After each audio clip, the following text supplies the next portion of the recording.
وداعيا إلى الله بإذنه وسراجا منيرا সূরা বাকারার শেষ দুটি আয়াতের ফজিলত মিশকাত শরীফ 189 নম্বর পৃষ্ঠায় হযরত জুবাইর ইবনে নুফাইর রাহমাতুল্লাহ আলাইহি থেকে বর্ণিত। তিনি বলেন, আন্না রাসূলুল্লাহ সাল্লাল্লাহু আলাইহি ওয়াসাল্লাম قال إن الله خاتم سورة البقرة بآيتين أعطيتهما من كنزه الذي تحت العرش فتعلموهن وعلموهن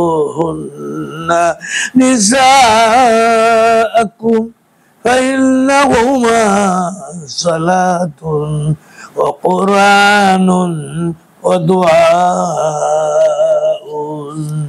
অর্থাৎ রাসূলুল্লাহ সাল্লাল্লাহু আলাইহি ওয়াসাল্লাম বলেছেন, আল্লাহ সুবহানাহু ওয়া তাআলা সূরা বাকারাকে এমন দুইটি আয়াত দ্বারা সমাপ্ত করেছেন। আল্লাহু আকবার। এমন দুইটি আয়াত দ্বারা সমাপ্ত করেছেন যা আমাকে আল্লাহর আরশের নিচের যা আমাকে আল্লাহর আরশের নিচের ভান্ডার হতে দান করা হইয়াছে। আল্লাহু আকবার।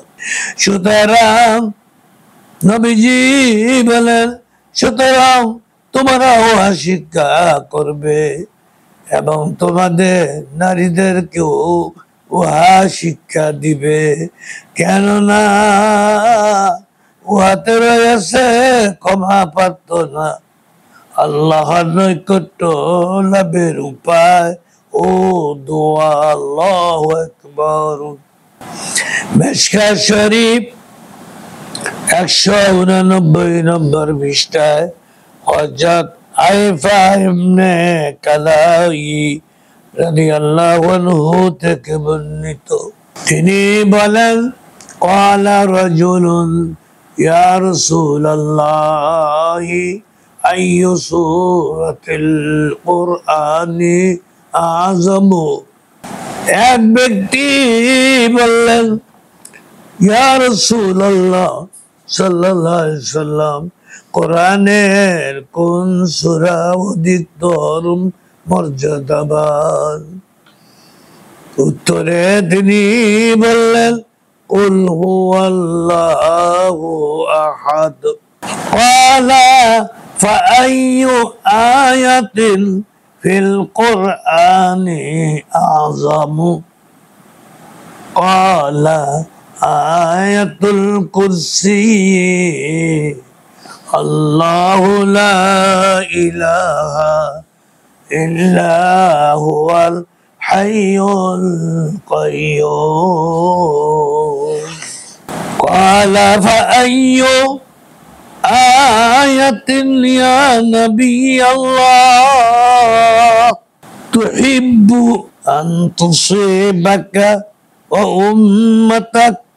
ক্বালা খাতিমাতু সূরাতিল বাকারাতি ফাইন্নাহা মিন খাযাইনি রাহমাতিল্লাহি মিন তাহতি আরশিহি আতাহা হাযিল উম্মাহ।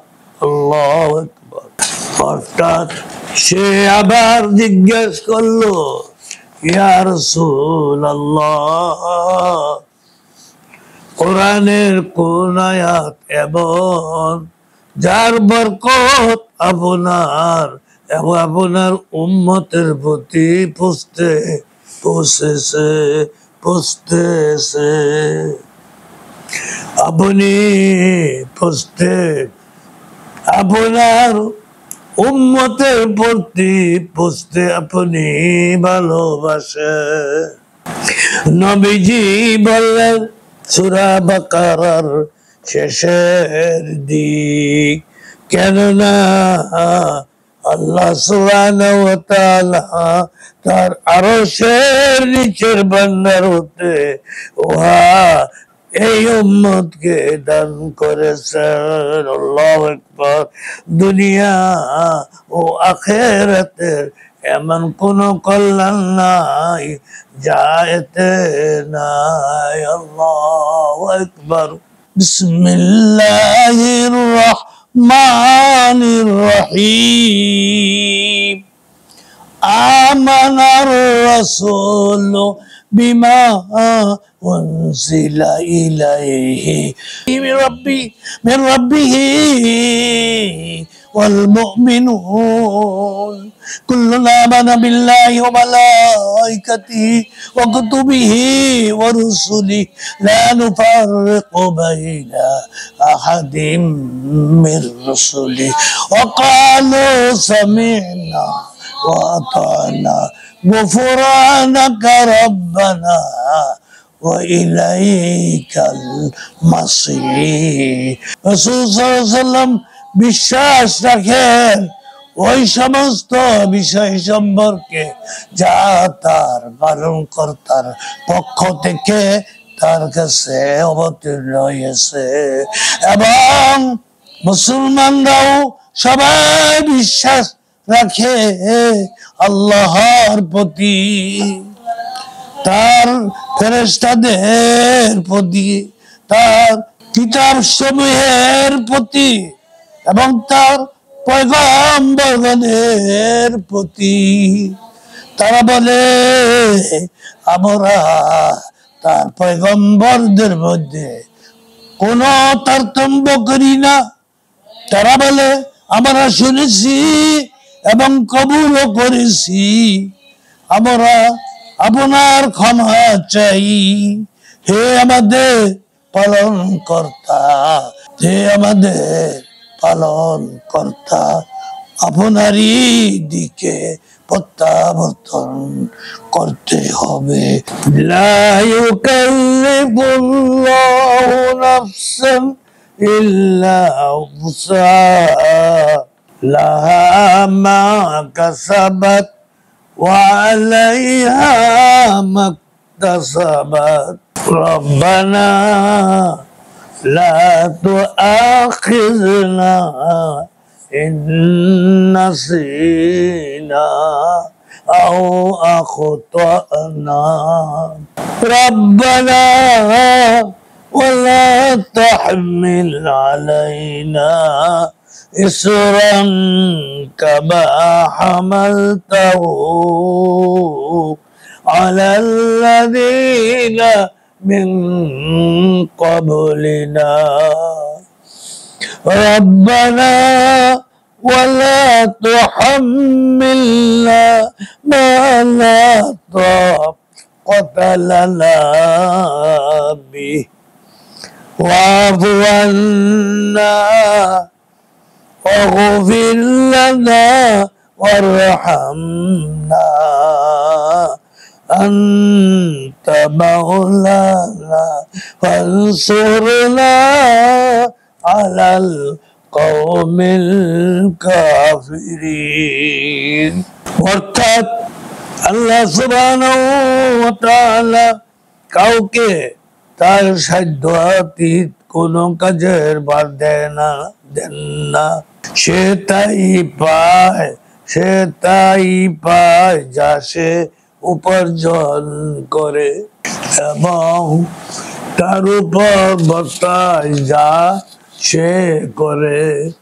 হে আমাদের পালন কর্তা, হে আমাদের প্রতিপালক, হে আমাদের পালন কর্তা, যদি আমরা ভুলে যাই কিংবা ভুল করি তবে আমাদেরকে অপরাধী করিয়েন না। হে আমাদের পালন কর্তা, এবং আমাদের উপর এমন দায়িত্ব অর্পণ করিয়েন না, যেমন আমাদের পূর্ববর্তীদের উপর অর্পণ করেছেন। হে আমাদের প্রভু প্রতিপালক, এবং আমাদের দ্বারা ওই বোঝা বহন করিয়েন না যা বহন করার শক্তি আমাদের নাই। হে আমাদের প্রতিপালক, আমাদের পাপ মোচন করুন, আমাদেরকে ক্ষমা করে দিন এবং আমাদের প্রতি দয়া করুন। আপনি আমাদের প্রতিপালক, প্রভু আমাদের প্রতিপালক। সুতরাং কাফের সম্প্রদায়ের বিরুদ্ধে আমাদেরকে সাহায্য করুন। আমিন।